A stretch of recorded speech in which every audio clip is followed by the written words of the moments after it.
అనేటువంటి దుర్లభుడు కాడు, నువ్వు సులభుడిగా చెప్పాలి. అందుకోసం మొదటి పాసురంలో ఆండాడు మనకి నారాయణుడే వాడిని ఇచ్చేవాడు అంటే ఉపాయం ఎవరు, నీకు ఏ కోరిక కలగని తను ఎవరిస్తాడని నువ్వు నమ్మాలి. నారాయణుడే. లేదండి నాకు వెంకటేశ్వరులు గారు ఇచ్చారు, ఆయన నారాయణుడు కాడా? ఆయన నారాయణుడే. అదేమిటిది అంటే వెంకటేశ్వరుని పేరు గల శరీరములో ఉన్న జీవునిలో అంతర్యామిగా ఆయన ఉన్నాడు. ఈయన ద్వారా మనకు ఇప్పిస్తాడు. నారాయణుడికి కనిపించడండి, కనిపిస్తాడు అంటాడు, కనిపించడు అంటాడు. కనిపించడు అన్నవాడు పరత్వాన్ని ఎరిగినవాడు, కనిపిస్తాడు అన్నవాడు సౌలభ్యాన్ని ఎరిగినవాడు.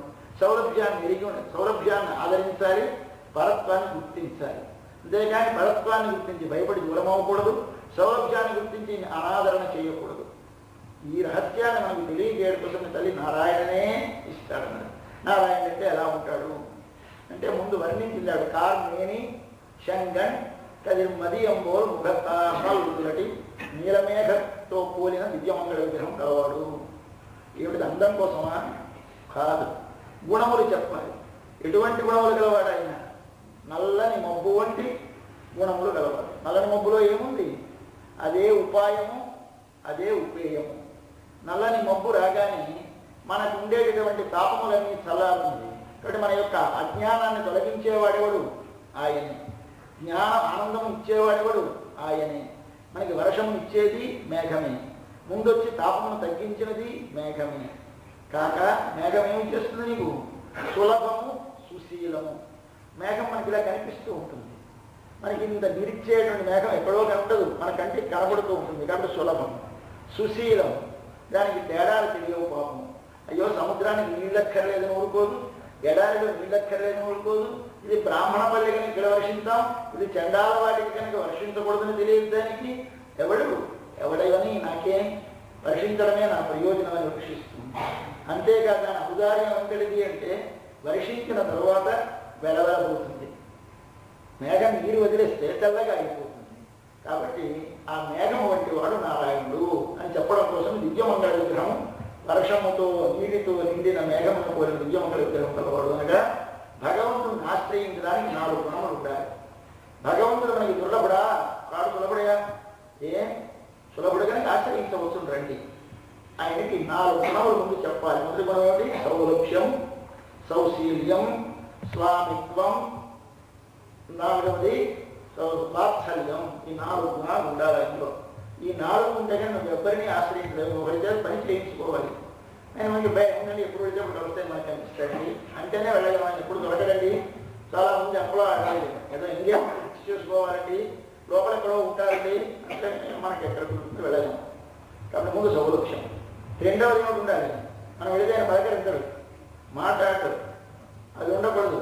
ఎవడు రాని, ఎలాంటి వాడు రాని వాడితోటి సుశీలుడు కావాలి. సుశీలుడు అంటే తేడాలు తెలియకుండా, తనకంటే అన్నిటిలో తక్కువ వారితో అరమరిక లేకుండా కలిసేవాడు కావాలి. ఇదైతే కానీ ఆశ్రయించలేం. కాబట్టి ఆశ్రయించడానికి మొదటి గుణం సౌలభ్యం, రెండవ గుణం సౌశీల్యం, మూడవది ఏముంటుంది అంటే స్వామిత్వం ఉండాలి. అంటే మాకుంటే నీకు ఇవ్వాలా అడుగుతారు కొంతమంది దాతలు, యాదవ మహానుభావులు, పెద్ద కోటీశ్వరుడు, అందుకోసం ఉన్నది ఉంటే నీకు ఇవ్వాలా అడుగుతారు. అయితే ఏం చేస్తాను దానికి సమాధానం? అయ్యా స్వామి అని పిలిచాం, నువ్వు స్వామివయ్యా, నీ వస్తువు ఇది, ఈ వస్తువు బాధపడితే నీది కాదా బాధ, కాబట్టి నువ్వు ఇవ్వాలి. ఒకటి కోసం ఇస్తావు. డిమాండ్ చేయడానికి మనకి అధికారం ఉందని అడగాలి. అమ్మని అడిగినట్టు, నాన్నని అడిగినట్టు ఆయన అడగడానికి మనకి ఒక గుణం కనిపించాలి. ఇది స్వామిత్వం. తర్వాత ఆఖరికి వాత్సల్యం. మనలో కావలసిన దోషాలు నిన్నటిదాకా నేను కనిపించలేదా, నిన్నకి వాళ్ళ దగ్గర నన్ను దిగ్గేవాడు కదా అంటాడు వెళ్ళగానే. అంటే మనం ఏమైనా సమాధానం కదా, ఏం చెప్పలేము. అప్పుడు ఆయన అలా భాగం తప్ప మనవాడు వచ్చాడండి, ఇంతవరకు చేసినవన్నీ మరిచిపోతాయండి. మనం చూసేసరికి మరిచిపోయి ఒకసారి ఆ దోషములన్నింటినీ ఓహో మా పడి ఎంత ప్రేమతో వచ్చాడు, ఇక్కడ ప్రేమ ఇంతటిదాకా తిరుగుతున్నావు నేను తెలుసు, ఇంతటిదాకా లేదన్న వాళ్ళు మనమే ఇవాళ వెళ్ళాం. వాత్సల్యం 4 గుణములు ఉంటేనే కానీ స్వామిని ఆశ్రయించలేము. ఇది నారాయణలో ఉన్నాయి. ఈ 4 గుణాలను అవి ఉన్నాయని చెప్పాలి మనకి. కార్మేణి అంటే మీకు ఏం కనిపించింది? సౌలభ్యం, సౌశీల్యం, వాత్సల్యం అనే గుణాలు కనిపించేది. ఇంకేమిటి కనిపించాలి? స్వామిత్వం కనిపించాలి. ఆ స్వామిత్వం ఎక్కడ కనిపిస్తుంది? శంగం కదిమదియం చంగణ్ ఎర్రటి కనులు గలవట. ఎవరు ఉంటాయి ఎర్రటి కళ్ళు? ప్రేమ గల తల్లి కొడుక్కి దూరంగా ఉంటే, కొడుక్కి సుస్థి చేస్తే, బెంగ పెట్టుకుంటే కళ్ళు ఎర్రబడతాయి. మంచి ఐశ్వర్య మదమత్తులైతే వారి కళ్ళు ఎర్రగా ఉంటాయి. కాబట్టి కళ్ళెర్రదనానికి 2 కారణాలు. ఒకటి ప్రభుత్వం, 2 ప్రేమ. ఇవి 2 తొణికిసలాడతాయి స్వామి నేత్రాలు చూస్తే మీరు ఒక్కసారి. కాబట్టి స్వామి నేత్రాలను వర్ణిస్తుంది తల్లి నారాయణనే అనగానే గుణాలు ఎందుకు చెప్పాలి అంటే ఇవి అందరం వర్ణించడం కోసం కాదు. ఆయనలో ఆశ్రయించడానికి సులభుడురా, సుశీలుడురా, ఆయన వాత్సల్యం గలవడరా, ఆయన స్వామిత్వం గలవాడు. ఆ కళ ఎక్కడి కళ్ళు చూసావా? చూస్తే ఆయన ప్రభు అన్నమాట. అది ఆయనలో ఉన్నది చూపించింది. తర్వాత ఆయనలో ఆ దాంట్లో ప్రేమ, ఆ కళలో ఏం కనిపిస్తుంది? ప్రేమ తొణికిసలాడుతుంది. తెల్లవారు సుస్థి పడిన కుర్రవాడి పక్కని రాత్రులు మెరుగుని కూర్చున్న తల్లి నిద్ర లేక ఎర్రవారిన కళ్ళతో ఉన్నట్టుగా సర్వేశ్వరుని మనం చూస్తే అయ్యో పాపం ఇన్ని అనంతీయుడి కోసం ఎదురు చూస్తున్నానని రాలేదేం వెంగబెట్టుకున్నాడా అన్నది కనిపిస్తాడు. అనే అంటాడు ఒకసారి చూస్తే అది కనిపించాలి. తర్వాత ఏంటి? కదిరి మదియం బోల్ ముహూర్తాన్ని ఎవరి యొక్క అనుగ్రహము ప్రయోజనం లేదు, నిగ్రహము ప్రయోజనం లేదు. కోపంలో వాళ్ళకి వాడి చేయలేదు అంటే వాడికి భయపడదు. వాడికి ఏమి వాడు మనం చాలా ప్రేమించని ఏంటి లాభం? వాడు ప్రేమించిన ఏమి ఇవ్వాలి. వాడు అనుగ్రహ నిగ్రహాలకి ఫలములు ఇవ్వలేని వాళ్ళు ఉంటారు కొంతమంది. అలాంటి వాళ్ళ దగ్గర వెళ్ళకూడదు. మరి ఈయన ఎలాంటివే అండి? సూర్యుడు చంద్రుడు లాంటి ముఖం కలవాడండి. ఎవడైనా కాస్త వ్యతిరేకించాడా సూర్యుడిలా తప్పింపజేసేస్తాడు. ఎవరైనా కాస్త ప్రేమ చూపించాడా చంద్రుడిలా ఆహ్లాదింపజేస్తాడు. ఎవరైనా దుష్టులను నిగ్రహించడానికి, శిష్టులను రక్షించడానికి కావాల్సిన సామర్థ్యం గలవాడు. అందుకు ఆశ్రయించండి. ఎందుకు భగవంతుని ఆశ్రయించాలి? కార్మేని శంగన్ కదిరి మదియంబోల్ ముగత్తాన్ నారాయణనే అని కొన్ని గుణాలు చెప్పారు. ఇది నారాయణుడు అంటే ఇవన్నీ ఆ శబ్దంలో ఉన్నాయి. 4 అక్షరాలలో ఎంతుందో చెప్పలేము. అంత అర్థం చేసి నారాయణనే అంటే మరొక లక్షణం చెప్పలేదండి. ఎవరైనా ఎక్కడో అందరండి అక్కడ ఉంటాడు ఇక్కడ ఉంటాడా అంటే వచ్చాడయా ఇదో పాల సముద్రంలో పడుకున్నాడు. 2వ వచనంలో ఆయన మన మీద ప్రేమ చేత మన రక్షణ కోసమని మనం ఇక్కడ ఉన్నామని మనకు దగ్గరగా ఈ విభూతిలోకి పాల సముద్రంలో పడుకున్నాడు. పాకడలు పై ఇంద్ర పరం నడిపాడి చెప్పారు. ఇదే మాత్రం భగవతత్వం అని ఎవరు చెప్పినా ఎవడు భగవంతుడు అని అడిగితే అంతటా వ్యాపించి ఉన్నవాడు భగవంతుడు. అదే ఆయన ప్రధాన లక్షణం. సర్వవ్యాపకత్వము అంతటా ఉండాలి. అట్లాంటి వాడు కావాలి. సర్వజ్ఞత్వము ఉండాలి. సర్వశక్తిత్వము ఉండాలి. విడిగా ఆమె ఇంపార్టెంట్, ఆమె సైడ్ అని ఇంగ్లీష్లో వారు అంటూ ఉంటారు. మనము 3 లక్షణాలు ఏమి చెప్తాం? సర్వజ్ఞత్వము, సర్వవ్యాపకత్వము, సర్వశక్తిత్వము ఉండాలి. ఈ 3 లక్షణాలు ఉన్నాడు మన భగవంతుడికి. ఎవరైనా నారాయణుడికి ఎక్కడున్నాడు అని ఒక్కసారి వామనుడికి చూడండి. వామనుడికి 3వ పాత్రలో ఎవరు కనిపించారు మనకి? వామనుడు త్రివిక్రముడైనాడు. అందులో ఏం కనిపించింది? ఒకసారి సర్వవ్యాపకత్వం అంతా వ్యాపించి ఉన్నాడు. పాదములతో కొలిచేశాడు. మొత్తం అన్నిలోకాలనే కొలిచాడు. అప్పుడు సర్వవ్యాపకత్వం తెలిసింది. 2వది ఏం కావాలి? సర్వజ్ఞత్వం తెలియాలి. ఆయన ఆర్తి తెలియాలి. ఈయన అహంకారం తెలియాలి. ఆర్తిని తొలగించాలి ఇంద్రుడికి, అహంకారం తగ్గించాలి వీడికి. వీడి ధార్మికత్వానికి భంగం లేకుండా వీడి అహంకారం తగ్గించాలి, వాడి ఆర్తిని తొలగించాలి. ఇలా చేస్తాం. ఇది మంచి ఆలోచన గలవాడు కానీ చేయలేడు. కానీ సర్వజ్ఞత్వం ప్రకాశితమైంది. ఇంకా 3వది ఆయనలో కనిపించినటువంటిది సర్వశక్తిత్వం. ఇంత పాదం చూపించి అంత పాదం చేసి కొలవగలగడం ఎవరికి శక్తమైన మనం చేయగలరా? సర్వశక్తిత్వం ప్రకాశింపబడ్డది. కాబట్టి త్రివిక్రమావతారం ప్రకీర్తించేది. 3 ఉపాసనలు ఎందుకు వచ్చాయి మనకి? నారాయణ శబ్దానికి అర్థం. నారాయణ అంటే ఇగో ఈ లక్షణం ఉండగలవాడు. ఆయన మనం ఇప్పుడు ఆశ్రయించేవాడు. ఆయన ఎవరండి? కృష్ణుడే. మళ్ళీ ఆయన ఎవరంటే మళ్ళీ భయపడిపోయి శ్రీవైకుంఠానికి పరిగెత్తాలని భయపడకండి. నేను మనసులో కూడా ఏమన్నా కృష్ణుడే అని చూపించింది అన్నాడు. చెప్పిన తర్వాత ఇప్పుడు 4వ ఉపాసనానికి వచ్చాం. దీనిలో ఏమని చెప్తుంది ఆవిడ? దీనిలో మీకు ఈ విషయాలు చెప్పేవాడు చెప్పొద్దు. ఉన్నదంతా నిజమే. నారాయణ 4 అక్షరాలు బ్రహ్మాండండి. ఆయన అంత గొప్పవాడు చెప్పేవాడు. జ్ఞానం బాగా వృద్ధి పొందుతుందండి నేను చెప్పింది. బాగా దేశంలో జ్ఞానం బాగా విస్తారంగా పెరుగుతుంది అంటే పాడి. లోకంలో అంతటా కూడా మనకి పంట పండుతుంది, ఆత్మలు తగ్గిస్తాయి. నిజమే అన్నీ. కానీ దాన్ని వర్షించేవారు ఇచ్చేవారు ఎవరున్నారు అంటే మేఘం కావాలి. నీరుంటే పంట పండుతుంది కరెక్టే. పంట పండితే మంచి పంట వస్తుంది. నీరు ఎవరిస్తారు అంటే మేఘుడు ఇవ్వాలి. కాబట్టి మేఘం వర్షం ఇవ్వాలి. కనుక ఇప్పుడు మనం చేయవలసింది ఏమిటి? వ్రతంలో స్నానం. స్నానం చేయడానికి ఏముండాలి? నీరు ఉండాలి. స్నానం అంటే ఏమి? భగవంతుని యొక్క గుణములను అనుభవించుటలో మునిగి ఉండుట, అది స్నానం. ఆ స్నానం చేయడానికి ఏమిటి కావాలి మీకు? ఆ భగవద్గుణములను నీ అనుభవములకు తేయగలిగినటువంటి ఉదారుడైనటువంటి సులభుడైనటువంటి సుశీలుడైనటువంటి ఆచార్యుడు కావాలి. ఎంత ఉదార్యం ఉండాలి, ఎంత సౌలభ్యం ఉండాలి ఆచార్యుడు. అటువంటి ఆచార్యుడు ఉంటేనే నీకు భగవద్గుణముల యొక్క ఉపదేశం, భగవద్గుణం యొక్క అనుభవం లభిస్తుంది, లేకపోతే లభించదు. ఉంటాయి ఇక్కడ గుణాలు, ఉంటాము ఇక్కడ మనం. అనుభవించడానికి యోగ్యత మనకున్నది, అనుభవించడానికి తగినటువంటి శక్తి యోగ్యత వాటికి ఉన్నది. కానీ అనుభవించారు అందరూ. ఎందుకు అనుభవించరు? చెప్పేవారు లేక. ఈ చెప్పేవారు కావాలి. ఈ చెప్పేవారి పేరేమిటి అంటే వాడి ఆచార్యుడు. ఆచార్యుడు ఎలాంటి వాడు? వారి ఆచినోతి శాస్త్రార్థం ఆచార్య స్థాపయత్యపి స్వయం ఆచరతే యస్మాత్ తస్మాత్ ఆచార్య ఉచ్యతే. ఆచార్యుడు మాలాంటి వాడు ఉన్నాం. ఉపన్యాసం చెప్పడానికి ప్రాక్టికల్గా మాకు అన్నీ తెలియవు, కానీ థీరీ తెలుసు. థీరీ చెప్పమంటే చాలా బాగా చెప్తాం. వీళ్ళు పనికొస్తారా? పనికిరారండి. తాను ఆచరించనిది చెప్పేవాడిని వినద్దన్నాను. తాను ఆచరించిన వాడు కాదు, స్వయం ఆచరతే. ముందు తాను ఆచరించాలి. ఆచరించిన తర్వాత ఆచరించడం అంటే వస్తుంది, కానీ వాడి శాస్త్రాలు తెలియదు. ఎందుకు చేస్తున్నారండి? ఏమో గురువు చేసే మనం చేస్తున్నాం. చెయ్యి అంటాడు, ఎందుకు చేయాలంటే సమాధానం చెప్పలేడు.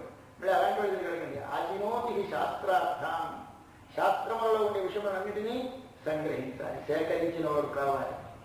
ఇతరులను అయినా చెయ్యండియా చెయ్యండియా ప్రేమతో ప్రేరణ చేసేవాడు కావాలి. 3 లక్షణాలు పడి ఉంటే వాడు ఆచార్యుడు. అంతేగాని మా పేర్ల చివరి ఆచార్యం ఉంటుంది, కానీ మీరు అందరూ ఆచార్యం అనుకోకండి. మాకు అందరికీ ఉంటుంది చివరి ఆచార్యం. ఆచార్యులు గారు ఆచార్యులు కాకపోతే ఈ ఆచార్యులు కాదు, ఇది పేరుతో వచ్చిన ఆచార్యం. అసలు ఆచార్యులు ఎవరు? తాను సకల శాస్త్రార్థములను సేకరించిన వారి ప్రకారం తాను నడచిన దాన్ని ఇతరులకు చెప్పి వారిని నడిపింపచేసేవాడు కూడా వాడు ఆచార్యుడు. అటువంటి ఆచార్య లాభం కలగాలి. అది కలుగుతుందిరా? కలుగుతుంది. ఎప్పుడు ఈ వ్రతంలో, ఈ వ్రతం ఆచరిస్తే కలిగేది. ఇప్పుడు 4వ రోజుకి వచ్చాము. ఇవాళ ఏం కావాలండి? వ్రతానికి కావాల్సిన నీరు కావాలి. ఎవరిస్తారు నీరు అంటే? స్నానానికి ఎవరు నీరు ఇస్తారు? పరుషదేవుడు, పర్జన్యదేవుడు ఇస్తారు. మనకి గుణానుభవానికి ఎవరిస్తారు? ఈ గుణామృత దృష్టి సత్పురుషులైన ఆచార్యులు ఇస్తారు. ఇప్పుడు ఒక లోపల ఆచార్యుని చూస్తూ ఉండండి, పైనేమో మేఘుని చూస్తూ ఉండండి. రెండింటికి కలిపి ఒక పాశురంలో తల్లి మంచి ఇవాళ ఉంటుంది. అయితే ఈ ఆచార్యుల దగ్గర మనం ప్రార్థించాలా? మీరేం ప్రార్థించక్కర్లేదు. ఆచార్యులు మనం ప్రార్థించక్కర్లేదు. ఎక్కడే వారు వెతుక్కొస్తారు. ఇప్పుడు వెళ్ళి ఇప్పుడు ఏం కాదు ఆహ్వానిస్తున్నారేంటి? కొంచెం ఇంటికి వెళ్ళేసి అందరినీ మార్చేస్తున్నారు, ప్రచారం చేస్తున్నారు. మరి ఏం కావాలి? వీళ్ళు బాగుపడమే కావాలి. అయితే అలా ఎవరు పంపించారు? అని భగవంతుడు పంపించాడు. సీతమ్మ తల్లి లంకలో రావణాసుడు బంధిస్తే అశోకవనంలో శింశిపా వృక్షం కింద కూర్చొని తపన చెందిపోతుంది, తాపం చెందిపోతుంది. రాముడిని పొందాలి. కానీ ఇలా సాధన ఏమిటి అంటే ఆంజనేయుడు రావాలి. ఎవరు పిలుస్తారు? ఆంజనేయుని. ఈవిడ వెళుతుందా? ఎవరైనా రాక్షసులు వెళ్తారా పిలవడానికి? ఎవరు వెళ్ళరు. ఎలాగో ఎవరు పంపించారు? రాముడే తానే కోరి హనుమను తన దగ్గరికి వస్తే ఆయనకి తన ఉంగరం గుర్తించి ఆయన మా సీతమ్మను వెతకవా అని పంపించాడు. కాబట్టి ఆచార్య లాభము భగవాని వలన, భగవల్లాభము ఆచార్యుని వలన. ముందు ఆచార్యుని పంపిస్తాడు, తర్వాత ఈ ఆచార్యుడే భగవంతుని పొందింపజేస్తాడు. కాబట్టి మనకి ఎవరిద్దరు? ఆచార్యుడు, భగవంతుడు. ఎవరు ముందు మనకి? ఆచార్యుడు లేకపోతే అసలు రాముడి సంగతే తెలియదు కనుక ఆంజనేయ స్వామి ముందు. తర్వాత ఎవరు? ఈయన మళ్ళీ చేరిస్తే కానీ ఆయన పొందగలిగిన తర్వాత. ఇక్కడ ఒకవేళ కానీ గురువు భగవాన్ దగ్గర ఒక్కసారి వచ్చారంటే ఎవరికి నమస్కారం చేయాలి? గురువుకి నమస్కారం చేసి తర్వాత భగవంతుడికి ఒప్పుకోవాలండి. ముందు అడిగా ఉండండి సార్, వారి నమస్కారం చేసి వస్తాం అనకూడదు. ఏమండి అంటే ఈయన లేకపోతే ఆయన మనకు లభించదు కనుక. కాబట్టి గురువు ఏమిటండి? రోడ్డు మీద ఏదో ఇలా ఇది విశాఖపట్నం ఇదేదో 100 రోజులు రాస్తే దాన్ని స్టాఫ్ దండపెడతావా? అలాంటి వాడు గురువు అంటారు కొంతమంది పెద్ద మనుషులు. అసలు అక్కడ మీకు లేకపోతే ఏ దారిని వెళ్ళాలో తెలియకుండా వెళ్ళి వాళ్ళందరూ వెళ్ళేవాడు విశాఖపట్నం వెళ్ళిపోతాం. కాబట్టి వాడు నిలబడ్డ నీకు ఉపకారం అయితే ఇది అచేతనం కనుక అది మనకి ఎవడో చేసిన వాడు మంచి వాళ్ళని దాన్ని నిర్దేశించాలను. అలాగే గురువు చేసే మహోపకారం అంటే మార్గనిర్దేశం చేస్తాడు, ప్రాప్యమును పొందిస్తాడు. అయితే ఆ గురువు ఎలాంటి వాడై ఉండాలి అంటే నీరిచ్చే మేఘం లాంటి వాడై ఉండాలి. అయితే అది ఆ వర్షదేవుడిని మనం ప్రార్థించాలా దగ్గరికి రమ్మని అక్కడే మీరు ఆయన నమ్ముకో ఉండండి. నేను రామునే పొందాలి, రామునే పొందాలనుకుంటే అలా ఆంజనేయ స్వామి వచ్చాడు, అలాగే మన గోపికలు ఏమిటి నారాయణనే ఏ పెట్టారు. మాకు నారాయణే నారాయణే నారాయణ వర్షం ఇస్తాడా? ఇవ్వడు, పంపిస్తాడు. వచ్చాడు గోపికల దగ్గరికి. ఇప్పుడు వరుణదేవుడు వచ్చాడు. ఎవరైతే భగవాన్నే విశ్వసించి ఉంటారో, నారాయణనే విశ్వసించి ఉంటారో, నారాయణ అనగా అందరి దేవతలలో ఉన్నవాడు, అందరి దేవతలకు ఆయా కార్యముల యందు నియమనము చేసిన వాడు, మన యొక్క కోరికలను జరిగి మన కోరికలను ఈడేర్చగలిగిన వాడు, అట్టివాడు కొడుకున్నాడు. ఆయన ఏమి చేస్తాడు? మనకు కావలసిన దాన్ని ఎదిగిన వాడు కనుక, ఎవరు వారి కోరికను తీరుస్తారో తెలిసిన వాడు కనుక ఆయనలో ప్రేరణ ఇచ్చి, అయ్యా కష్టం మా వాళ్ళు బాధపడుతున్నారు చూసా, ఆయన పంపిస్తాడు. ఇది ఈయన వచ్చాడు, ఈయన వచ్చాడా? ఆయన పంపిస్తే వచ్చాడా? ఆయన పంపిస్తే వచ్చాడు. మనం ఎవరిని ఆశ్రయించాలి? ఈయన్ని కాదు, ఆయన ఆశ్రయించడం. ఈయన వస్తాడు. ఫలం ఇచ్చిన వాడు వీడు కనుక వీడే అనుకోకండి, నారాయణనే. ఇప్పుడు వచ్చిన వాడు వర్షదేవుడు ఇచ్చాడు గోపికలు ఎదురుగా. వచ్చమ్మా ఒకటి మీరు స్నానం ఉంటున్నారు, స్నానానికి నీళ్ళు ఉండాలి కదా, ఇక్కడ మేము వర్షించే అధికారం మా పోర్ట్ఫోలియో ఉంది, మీ విధులు మీకు చేయాలి. మనం ప్రైమ్ మినిస్టర్ గారికి చాలా ఆప్తున్నాం. ఆయన ఉదాహరణ మనం విజిట్ చేయడానికి ఇంటికి వస్తున్నారు. ఆయన విధి నిండా సభ్యులు చూడండి అలా ఎవరు ఎవరు ఎందుకు వస్తున్నారు? మంది చూసి వచ్చారా? ఎవరు మంది వీధి నిండా పెద్ద కావాలా అల్లదు. ఎందుకు వస్తున్నారు? ఇవాళ ప్రైమ్ మినిస్టర్ వస్తారండి. అలాగే ఇవాళ నారాయణనే అన్నాం కనుక వెంటనే వాళ్ళ దేవుడు ఇచ్చాడు, 18 దేవుడు ఇచ్చాడు. వచ్చి నిలబడ్డాడు. అమ్మా ఏం చేయాలి మనం? అడిగాడు. ఇదయ్యా ఏమక్కడే వర్షం పడ. ఓ దానికి 100 మార్లు నా కంట్రోల్లో పెట్టాడు స్వామి, వర్షం పడిస్తా పడిపోతున్నాడు. పనికి రవ్వాయి ఆగమన్నారు. ఎందుచేత అంటే వాళ్ళకి అందరినీ నియమించే శక్తి ఉంటుంది. ఆంజనేయ స్వామి సీతమ్మ దగ్గర వచ్చి, అమ్మా సరే నీ సంగతి తెలిసింది కదా, నీదో గుర్తి వెళ్ళిపోతానన్నాడు. వెళ్ళిపోతే పనికి రవ్వాయి నిలబడమన్నాడు. ఇంకేంత అంటే అసలు నువ్వు ఎవరు? నువ్వు ఈ పని చేయగలవాడని నాకు నమ్మకం ఏమిటి? నువ్వు సముద్రం దాటితే ఆయన ఎంత నిలదీసి అడిగిందో, అడిగితే నమ్మిన తర్వాత వదిలింది. అలాగే ఇక్కడ కూడా మన గోపికలు ఈయనకి ఒక పాఠం చెప్తున్నారు. అబ్బాయి ఇవాళ వర్షించాలి కానీ నువ్వు వర్షించి పద్ధతిలో తరతర కొట్టగా నేను చెప్పినట్టు వర్షించాలి అని ఆయనకి ఒక నిర్దేశం చేస్తున్నట్టు ఇలా ఇలా ఇలా వర్షించాలి. ఆ వర్షం ఏమిటి? మాకు నిన్ను చూసేసరికి మా స్వామి కనిపించాలి. మాకు వర్షం కాదు ప్రధానం, నీలోంచి వచ్చే వర్షంలో నీ రూపంలో మా స్వామిని దర్శింపు చేయాలి. నువ్వు గురువులు ఎవరిని చూడాలి? భగవాన్ని దర్శించాలి. లేకపోతే ఆచార్యుడు మనకెందుకు? మనకు అక్కర్లేదు. మన ఆచార్యుని తన లోపల ఆచార్య స్వరూపాన్ని తానే పొంది ఆచార్యుతో సమానమైన గుణములు రూపము గలవాడి మనకు ఒకసారి దర్శిస్తే, ఆయన చూస్తే మనకి భగవంతుడు చూసిన సంతోషం కలగాలి. అటువంటి సంతోషాన్ని కలిగించేవాడై ఆచార్యుడు మనకి భగవద్గుణములను ప్రసాదిస్తాడు కనుక అటువంటి వర్షదేవుడు వాడు వచ్చాడు. ఆయన్ని గోపికలు ఒక నియమనం చేస్తున్నారు.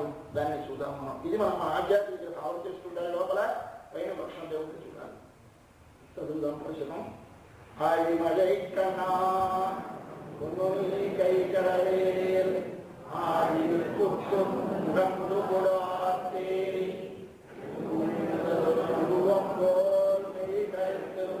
பாடியந்தோளுடை பத்மநாபன் கையில் ஆழ்போல் மலம்புரிவோர் நின்றறிந்து தாழாதே சார்ந்தே கசராயபோல் ஆகம் உலகினில் பெய்தாய் நாங்களும் மரகளின் இதாரம் எங்கும் ஏரோரம்பாய்.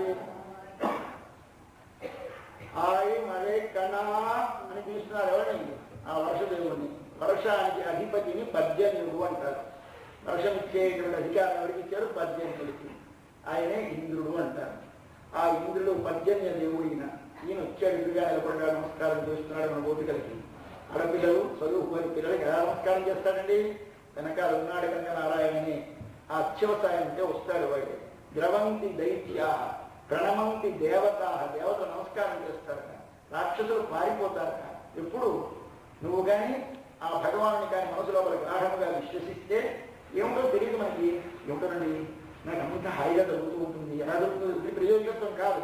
వీడు చూస్తే అందరూ గౌరవిస్తారు. వీడికి ఏమి శక్తి లేక అందరూ దైత్యం ఏమిటి దైత్యం చెబుతూ ఉంటే ఓహో ఏమందమో ఏమందం ఏమిటుంటుందండి. వాళ్ళకి ఎవరైనా బుద్ధిమంతులు అంటే విమర్శ చేసేవాడు వస్తారు అనుకోండి. ఏమిటి చెప్పారని వీరస్వామి గారు అంటారు అనుకోండి. వీళ్ళు మనమేమో మన వాళ్ళకి ఎలా కనిపిస్తుంది? ఓహో చెప్పారో చెప్పలేదో మనకు తెలియదు. ఒక దివ్యమైన అనుభవం కలుగుతుంది. ఆ అనుభూతిని కలిగిస్తారు. వారి దర్శనం మాత్రం చేత, వారి స్పర్శ మాత్రం చేత, వారి వాక్కు చేయడం కలుగుతుంది. ఈ కలిగించేటువంటిది వాళ్ళు ఎంత శాస్త్రం చెప్పినా మనకు కాదు. ఇది శాస్త్రజ్ఞానం చేత కలిగేది కాదు. ఒక దివ్యమైనటువంటి అనుభూతిని కలిగించాలి ఆచార్యుడు. అటువంటి ఒక నిత్యమైనటువంటి సన్నివేశం ఎలా కలుగుతుంది అంటే ఎవరికైతే భగవానుడు వశమై ఉంటాడో వారి వల్ల కలుగుతుంది, ఇతరుల వల్ల కాదు. ఇదే ఈ పిల్లలకి ఒకసారి ఆయన కనిపించి